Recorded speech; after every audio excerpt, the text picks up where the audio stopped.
Hello friends, neighbors, and enemies. Welcome back to my channel. My name is Emmy and I'm an artist. I work with my mom Carol, who's a potter. She makes porcelain dishware and sculptural pieces, and I paint them using ceramic underglaze. Today's project is a fun one. I'm really excited to walk you through my process of painting it. My mom made this amazing skull out of porcelain, and I have the absolute privilege of getting to paint whatever I want all over it. We were originally intending this piece to be part of a show we recently had at Good Earth Pottery, which is the shop where we sell our work. I'll put the link to that in the description, by the way. This show had a lot of anatomy and meat-themed pieces in it, so it would have fit perfectly, but I ended up being really rushed for time getting everything ready for the show, and I just really didn't want to rush this one. And then I got emotionally attached to the skull, and now I don't know if I want to sell him at all, honestly. He's my friend, so I think I just have to keep him. Assuming he doesn't crack apart in the glaze firing. Although I can glue him back together if he does. It's not like he has to be food safe. I'll show you the final glazed piece at the end so we can find out together if he survives. Anyway, I wanted to take you through my whole process of how I choose what to paint or write on a piece like this, and where I find the source material that I quote from. The first step in my design process is always just staring at the piece and really getting to know it. Figuring out what the surface texture is like, what areas look like they'd be good for painting details on or patterns on. For example, I knew right away that I wanted this piece to be painted fairly sparsely, to leave a lot of it unpainted so that the texture and details of the sculpture would still be on display. There are some times where I like to cover an entire piece in color or pattern, like these brain sculptures, for example, because the sculpture itself kind of feels like a pattern. There's no focal point or specific details that you have to take notice of in order to appreciate it. It's more about the overall effect. Whereas with a piece like this skull, there are a ton of details in the face in particular that I didn't want to cover up or distract from. My initial idea that I almost went with for this piece was to paint the arteries of the skull on one side of it. This was inspired by a medical illustration from Svoboda's Atlas of Human Anatomy, which was written by Johannes Svoboda and illustrated by K. Hayek and A. Schmidtson. That book was first published in 1909, and the whole atlas is just chock full of these gorgeous, detailed, and often stomach-turning illustrations of human anatomy. So I took a bunch of pictures from this book and I saved them in an art inspiration album on my phone. I have a ton of albums like this for different projects, and it just helps me keep track of all my reference images and quotes. I really like this idea of painting the red blood vessels all over one side of the skull, especially because they look like plant roots or tentacles that are kind of wrapping themselves around the skull. It feels very malicious and parasitic, like a facehugger from Alien kind of vibe, and I just really like that. But I ran into an issue with this design idea, which is that the arteries go over the teeth and inside the jaw and just generally have these three-dimensional elements to them. So I feel like just painting an artery on top of the teeth wouldn't have the same creepy parasite tentacle effect that I wanted. So I decided to go with something else. My next idea, which is the one I ended up going with, was to write a quote on the back of the skull. I have a whole bunch of quotes from various public domain books and articles saved in my phone for this very purpose. One of the sources that I quote from all the time is the American Food Journal. It's a publication that ran from 1909 to 1928, and you can find every issue scanned online at HathiTrust and Cornell for free. I'll show the website on the screen. I've been slowly making my way through these and screenshotting things I might want to use, so I have a pretty big backlog of unused quotes right now. There's this one quote that I've been saving because I loved it, but I wasn't sure what to do with it until now. It's a weird poem about food safety laws, and it's written from the perspective of the weary consumer who's sick and tired of being told everything that they can't eat. And as soon as I saw it in the album, I was like, yep, that's the one. Sometimes I go back and forth forever trying to figure out the right thing to add to a piece, and sometimes things just click into place very effortlessly, so I have to savor that when it happens. I didn't film the sketching process because I was still thinking at that point that this piece needed to be done in time for the show, so I was just rushing as quickly as possible, not bothering to film anything. But just let me tell you, it was a lot of me erasing and starting over again and again, so it's not that interesting to watch anyway. After I got everything written down in pencil, then I just lightened the marks with a kneaded eraser and then painted over them with my needle tip squeeze bottle using Emiko velvet underglaze in jet black. I've got a lot of footage of this painting part, so I'll play a time lapse for you. And while that happens, I'd like to give some context on the poem itself, or at least as much context as I'm able to provide. Keep in mind, I'm not a historian, I'm just a weirdo who likes to look things up on the internet. As far as I can tell, this poem was originally published in a newspaper called American Grocer, and then it was republished in the American Food Journal, which is where I read it, in the January 1908 issue.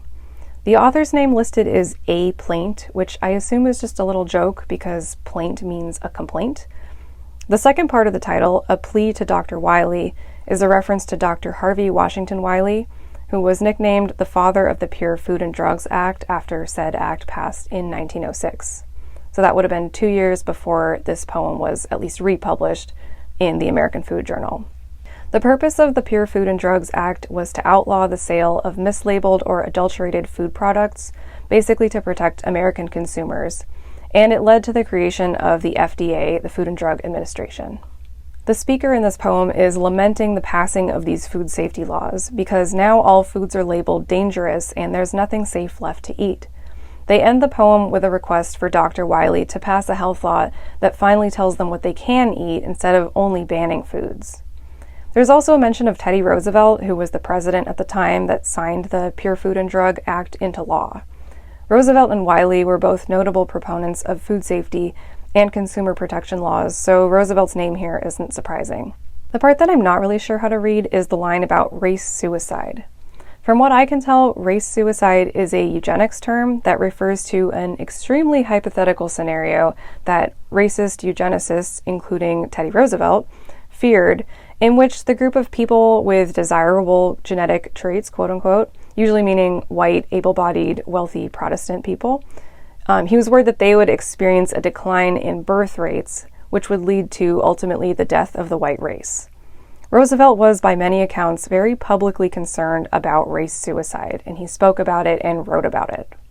I'm honestly not sure what the author of this poem in particular is saying about the race suicide theory. It's possible that they're making fun of it in the same way that they're kind of making fun of Dr. Wiley and his pure food laws, or maybe they support it and they genuinely want it to be considered in lawmaking. But from the light, joking tone of the poem and its inclusion as a brief throwaway line, I'm inclined to think the author wasn't mentioning race suicide to express a particular opinion on the topic of eugenics, and was instead throwing the term in as sort of a wink-wink nod to a politically relevant topic. But that's just my theory, so I'd love to hear what you think. Anyway, I just found this poem to be incredibly interesting as a snapshot of this specific moment in history. It was the time before the FDA, when food wasn't required to have labels on it, and there were no food safety laws to speak of. Back when people got sick from their groceries on a regular basis, and when the president was both a proponent of progressive policies to protect consumers from big corporations and a massively racist eugenics advocate. What strikes me the most reading these articles and jokes and poems written by people in the early 1900s is the way so many of our modern-day political conflicts feel like just a continuation of the battles people were fighting back then. Labor rights, food safety, public health, social and economic inequality, it's all the same stuff. And I just find that very fascinating. And I hope you found this video and my rambling somewhat entertaining or at least informative. Alright, I'll be quiet and let the rest of the time-lapse play in just a second, but I do first want to take a moment to discuss a more contemporary issue, which is the genocide in Gaza. If you're someone who's looking for a way to help support Palestinians, I highly recommend you take direction from Palestinian-led organizations like BDS, the Boycott, Divestment, and Sanctions Movement. One of the tactics they're really focused on right now is a targeted boycott of companies that fund and support the genocide. A couple of the big companies on their list are Chevron and Disney+, so refusing to give those companies money is a great way to help Palestinians in a way that they are specifically requesting us to do. Okay, I'll let the rest of the video play and I'll show you the final result at the end after it's glaze fired.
you.